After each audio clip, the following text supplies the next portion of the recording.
Salut les amis, ici Shadow pour une nouvelle vidéo et donc aujourd'hui on va construire un set que j'avais très hâte de construire étonnamment. On va faire la référence 75-390, donc le Luke Skywalker X-Wing Mech.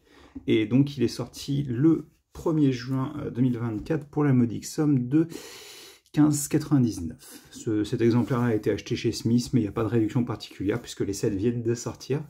Donc on va construire ça ensemble aujourd'hui. Et pourquoi j'étais excité par l'idée d'avoir ce set là, c'est parce que contrairement au set de l'année dernière, donc où c'était juste une représentation des personnages en plus gros, les mechas, là pour le coup ils ont tenté de faire en sorte que ce soit une représentation du véhicule, enfin du vaisseau d'un des vaisseaux de Luke, quoique dans la trilogie en tous les cas il a que le X-Wing tel quel, donc bah oui voilà le X-Wing. Donc on va construire ça ensemble aujourd'hui. Vous pouvez voir à l'arrière donc une image de dos avec principalement Dagobah du coup. Enfin ça, soit Dagobah soit Andor, mais j'imagine que c'est plus censé représenter Dagobah avec le marais qu'elle a là. Et là du coup bah, vous avez une explosion et apparemment il s'en fiche. Ou après, ah c'est peut-être lui qui a fait exploser l'adversaire j'imagine. Je ne sais pas si la planète qui est là est censée représenter une planète en particulier. Je ne suis pas à ce point fan de Star Wars. Hop. Donc, je pense que comme la plupart des... Oh, j'allais dire comme la plupart des mechas, on est censé sûrement avoir 3 sachets, mais apparemment c'est 4. D'accord. Et c'est étonnant parce qu'on ne monte pas la figurine tout de suite apparemment. Attendez, ne vous inquiétez pas, on va se mettre correctement. On va pousser ça. On va se positionner. On va enlever les petites salissures.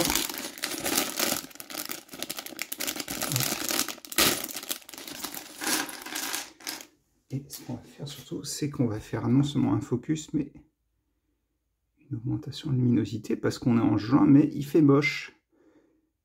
Hop. Et donc...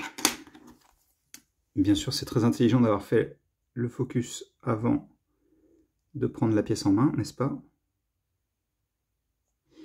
Donc on commence avec la base que vous avez probablement déjà vue si vous avez déjà monté du modèle Star Wars, du modèle Mecha Star Wars.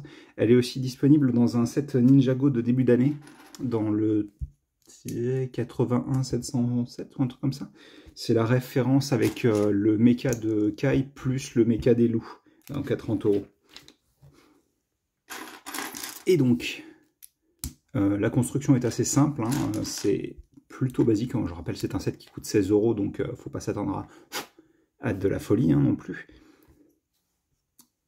Et on retrouvera donc, comme sur la plupart, voire la totalité des mechas, cette pièce-là, comme ça, de ce style-là bien sûr, pour renforcer la solidité des hanches. Une technique que j'aime bien, faut pas se tromper par contre, donc... On prend cette petite pièce, donc 2 par 2 avec un seul tenon. On va rajouter l'attache pour ce qui va être bien entendu les épaules. Là j'imagine qu'on met les deux 1 par 4, c'est ça. Hop. On aura ces pièces là. Les tenons, on va s'en servir tout de suite pour accrocher ces petites pièces avec des grilles dessus. Toujours pas obtenu d'ailleurs là. Bon, c'est pas très important, hein, de toute manière, j'ai pas besoin de les avoir les pièces, mais il y a une version qui est sortie en mars avec une absence de grille. En fait, c'est juste une pièce lisse comme ça, ce qui est bien pratique quand même, parce que ça nous donne des nouveaux angles qu'on n'avait pas forcément auparavant. Bon, forcément, on avait cette version-là avec la grille, mais ça nous donne des angles lisses qu'on n'avait pas forcément auparavant. Ok, on a cette pièce en 2 exemplaires pour l'entrejambe. Hop. Donc beaucoup de gris. Clair, je devrais dire beaucoup de gris clair, parce que c'est vrai que généralement les 2 autres mechas avaient pas mal de gris foncé, plus en tous les cas que... Enfin, je dis 2 autres parce que j'ai monté celui de Dark Vador et celui de Boba Fett, mais je n'ai pas acheté de Stormtrooper parce que lui m'intéressait pas particulièrement. Hop. On aura ça pour refermer, donc. Comme ça. Et Hop là. Ah, du coup, j'en profite parce que Loser Killer va sûrement faire des lives sur ces nouveaux modèles, mais qu'est-ce que vous avez acheté, vous, en ce nouveau mois et cette nouvelle vague? Du coup, si vous avez acheté des choses, puisque il y a pas mal de nouveaux sets qui sont sortis. Vous avez le Ninjago, vous avez du City avec d'excellents modèles. Enfin, je trouve en tous les cas qu'il y a pas mal de beaux modèles. Il y en a qui sont vachement chers par contre. Mais on a ça. On a une petite pièce en ensemble bleu, donc c'est toujours cool, bleu sable. Hop. Donc on attache ça dans le dos. Et on a fini le sachet 1. Le sachet 2 va continuer directement avec son propre truc. Mais oui, donc du coup, il y a eu quelques modèles Star Wars, notamment deux modèles de... Trois modèles de Mandalorian saison 3. Comment dire, la fuite de Grogu, je crois. Je ne sais pas si elle s'appelle comme ça en français, mais dans l'idée, c'est ça. Et deux sets qui sont basés sur... Oh, j'avais pas vu que c'était du jaune pâle. Je pensais que c'est... Attendez, on va faire un autre focus, parce que là, je crois que... Ce sera plus simple comme ça. Ouais, j'avais pas vu que c'était du jaune pâle. Et donc, du coup, oui, je reviens sur ce que je disais.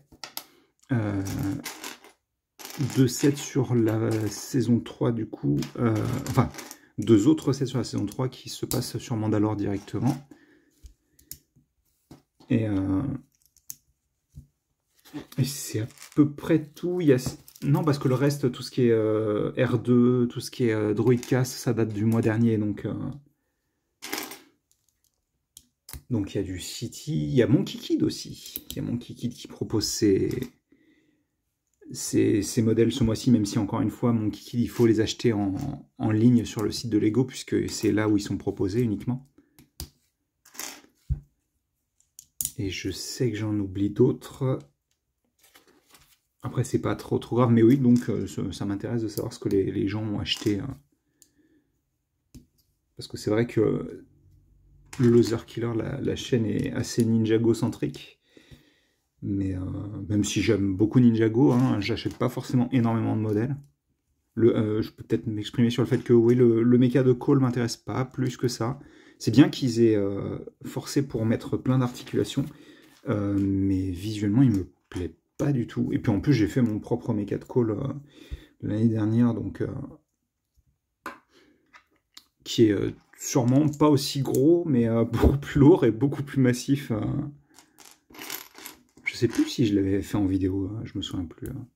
Je sais que vous avez les photos sur mon Instagram et mon Flickr, mais pour ce qui est d'une vidéo, je ne me souviens absolument pas.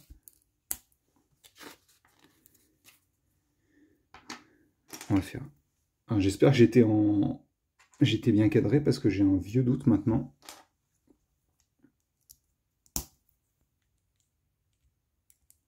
Comme ça. Là, on rajoute une par deux. Comme ça. On vient attacher ça à l'arrière du pied.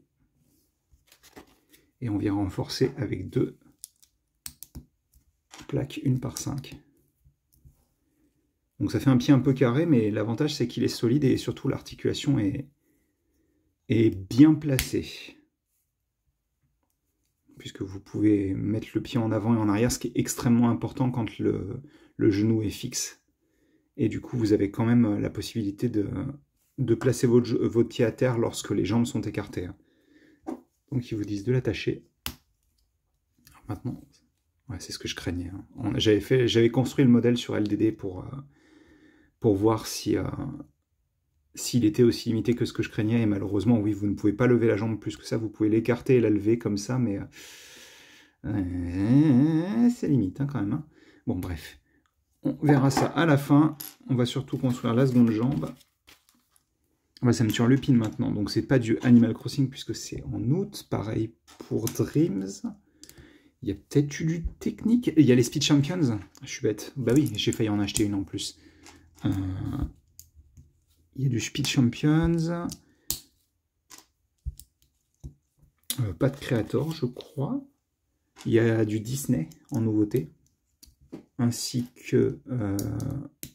Ouch, faut que je fasse attention, je me suis coupé, donc j'évite de...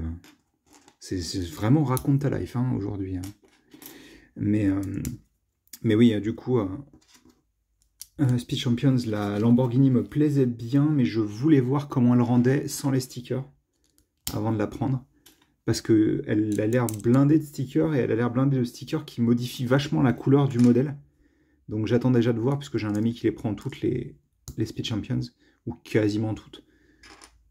Et du coup, je verrai une fois qu'on aura une confirmation du design sans les stickers, je verrai si je la prends ou non.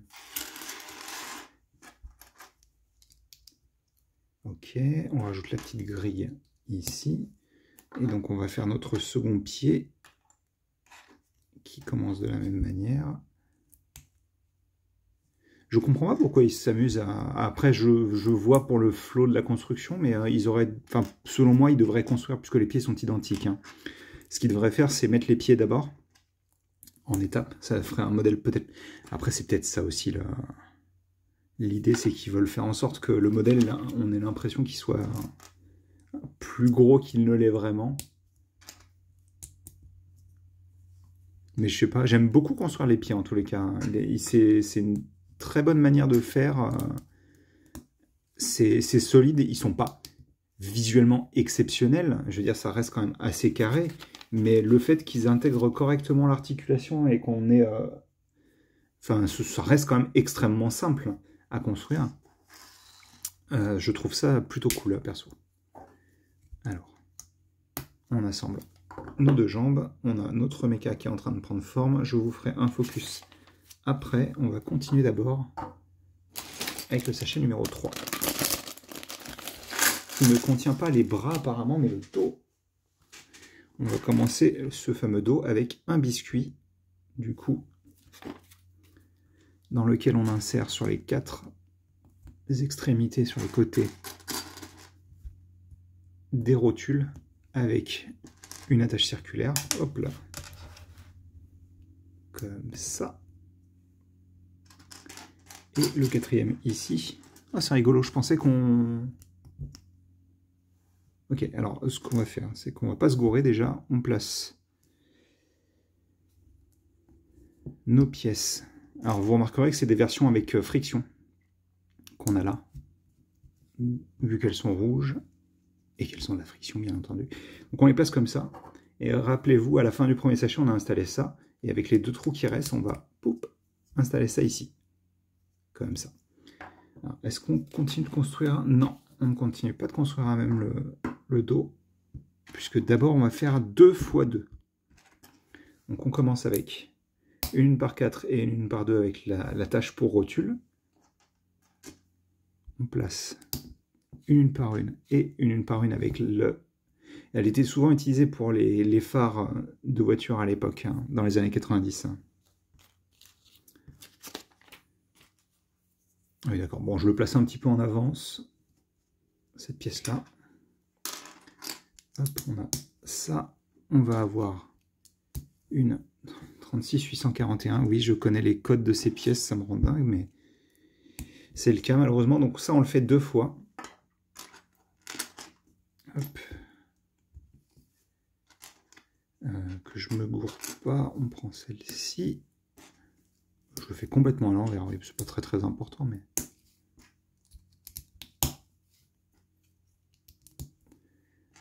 Hop. Et on va rapidement faire, parce que les 2 autres sont essentiellement identiques, c'est juste qu'on fait la symétrie en fait. Mais ouais, du coup, on est en train de faire ce qui... Alors, je sais pas comment ils l'appellent, ça doit être la voilure en X.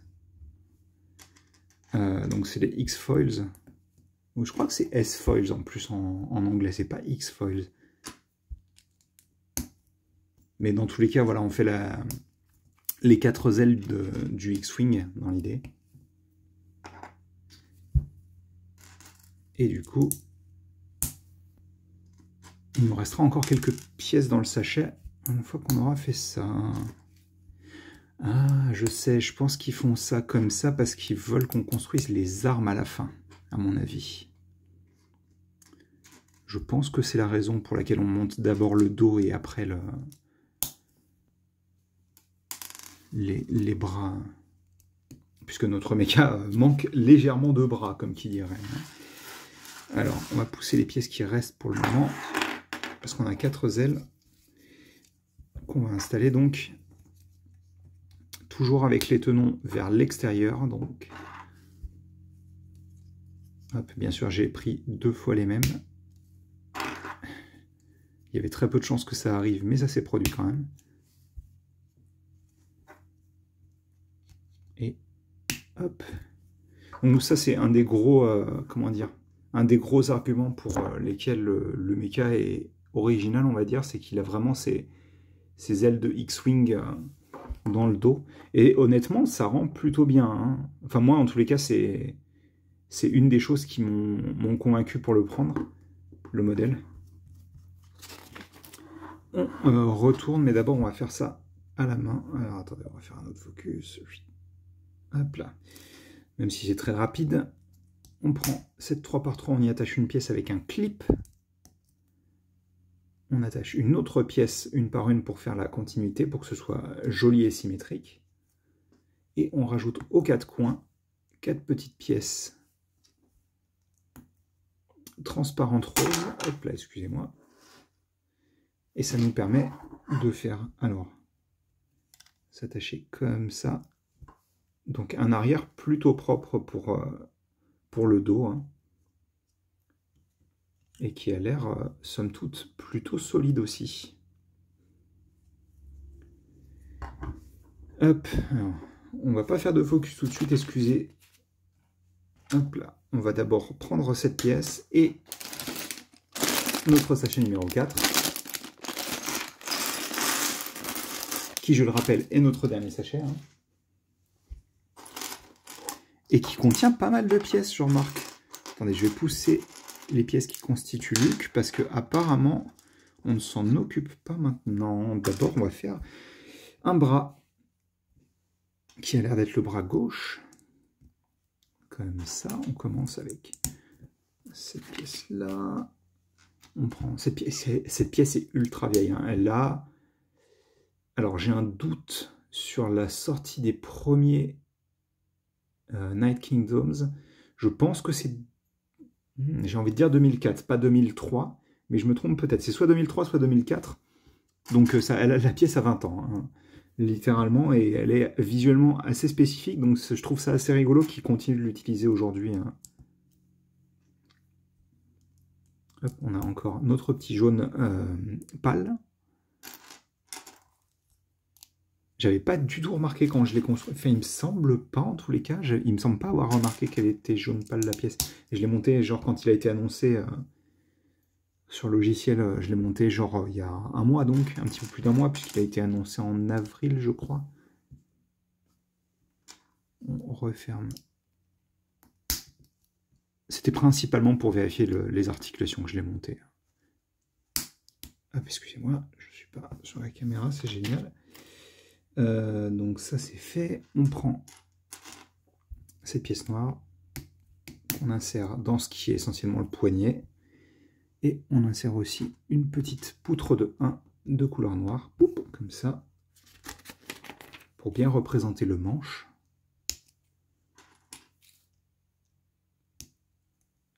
Et enfin, on installe nos petits doigts. Voilà. Et donc, il nous dit de placer ça étonnamment à l'épaule. Encore une fois, c'est flou, je m'en excuse. On continue directement. En même temps, vous avez ma superbe main à la place, donc qui pourrait se plaindre? Probablement tout le monde. Hop.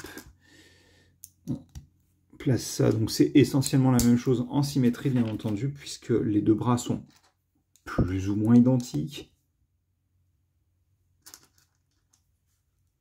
Hop, que je me cours pas, c'est ici, on a ces pièces.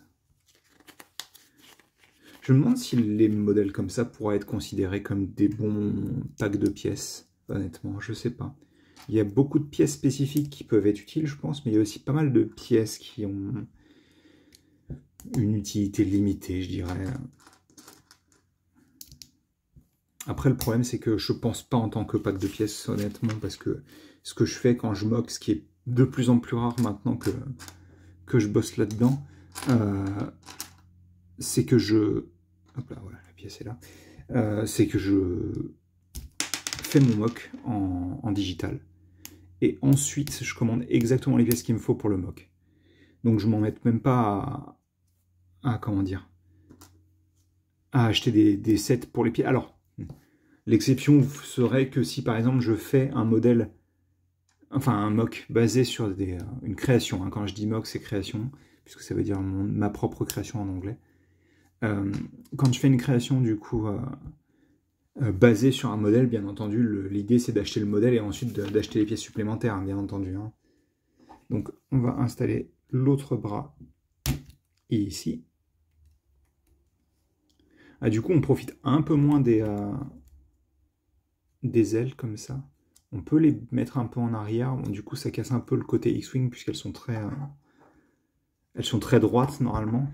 Enfin, elles sont sur le même axe, on va dire. Mais bon, elles sont sur rotule, donc elles sont faites pour...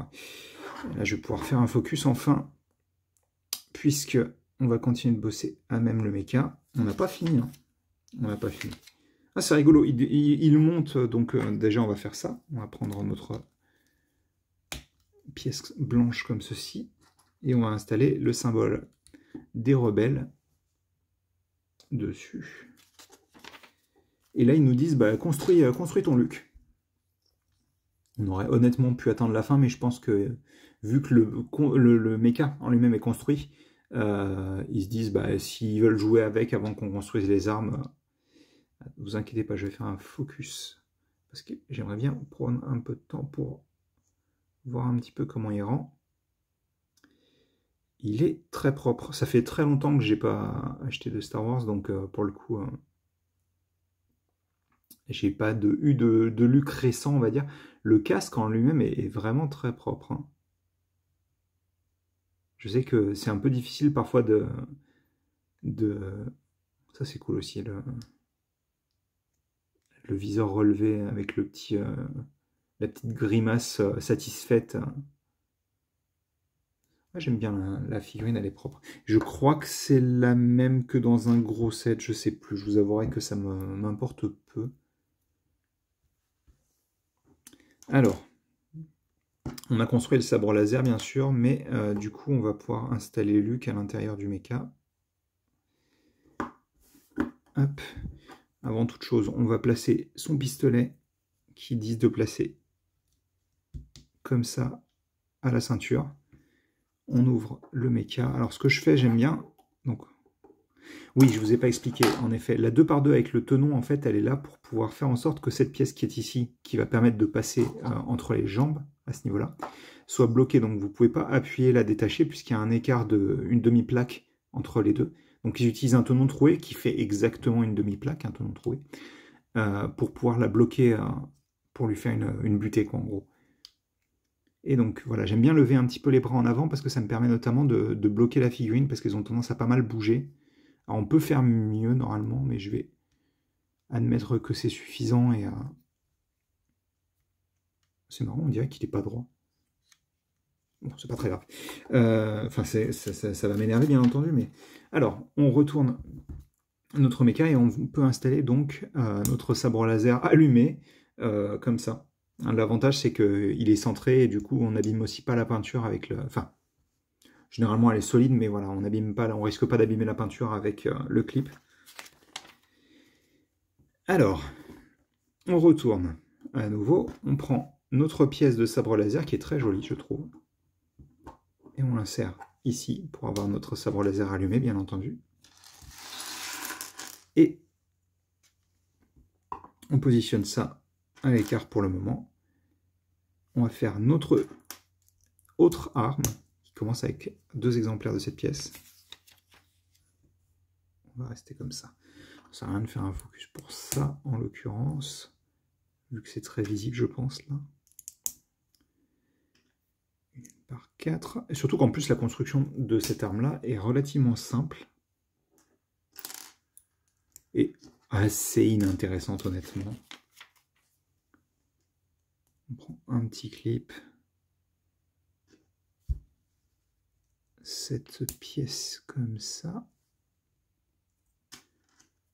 On aurait dû le placer avant, mais le cône qui permet de faire le viseur, l'embout du viseur. On retourne, on prend une barre de 2 rouge qu'on enfonce comme ceci. Et je pense qu'on en a terminé avec le modèle, donc pas mal de pièces. Ouais, j'allais dire pas mal de pièces supplémentaires, mais vous avez ça qui est censé être considéré comme des pièces intégrées dans le modèle, puisque c'est les munitions. Voilà pour l'arme. Vous pouvez... Je crois que c'est le... J'ai un doute, mais il me semble que c'est le premier modèle de mecha avec une arme dans les 2 mains. Dans tous les cas, il est complété et il rend plutôt bien, hein, franchement. Après, encore une fois, je le savais déjà, mais voilà, il rend bien. Donc, on va positionner les ailes un peu mieux, voilà. Il est dynamique. Je préférerais toujours que la figurine soit genre une plaque plus basse. C'est malheureusement difficilement possible vu la manière dont ils sont construits, mais voilà, ça serait cool, quoi. Il faudrait modifier toute la structure, honnêtement, hein, pour que ce soit possible. Mais bon. Ou sinon, oui, vous pouvez juste prendre la pièce et hop, là, faire ça hein, à la place.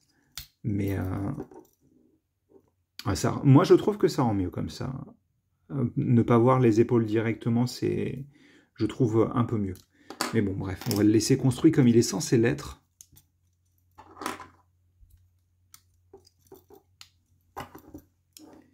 Donc on va faire un petit tourne-autour, comme diraient les Anglais. De profil, de 3/4 arrière, de dos, du coup. L'arme qui a une drôle de tronche, honnêtement.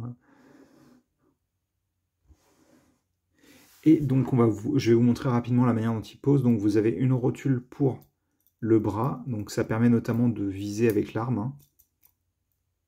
Voilà, vous pouvez viser sur l'extérieur. Tournez la tête accordément, bien entendu.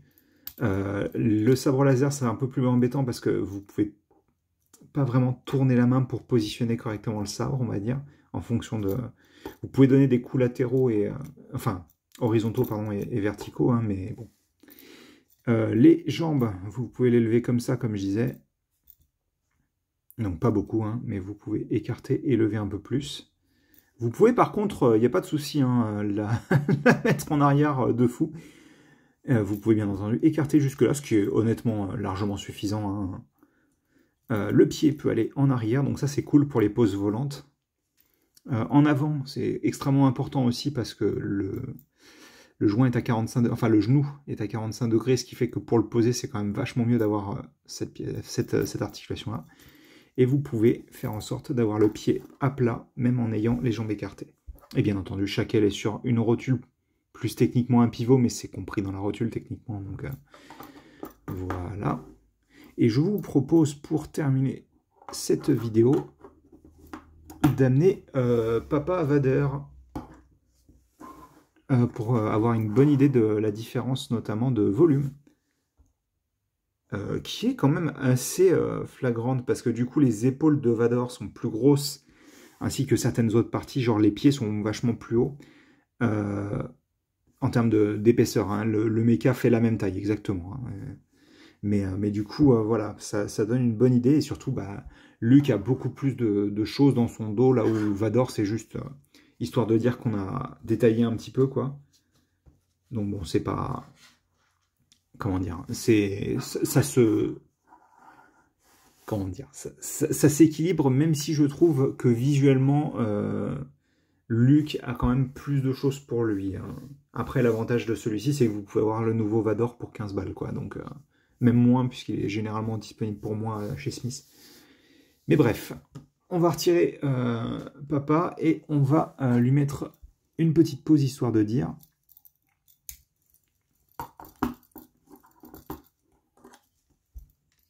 On va retirer le casque, histoire de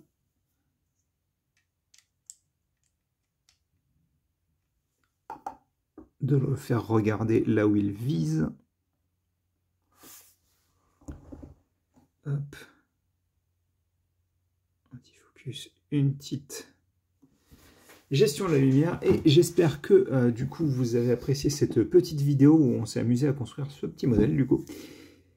Et nous, on se retrouve, je l'espère, bientôt pour de nouvelles vidéos. Allez, à plus.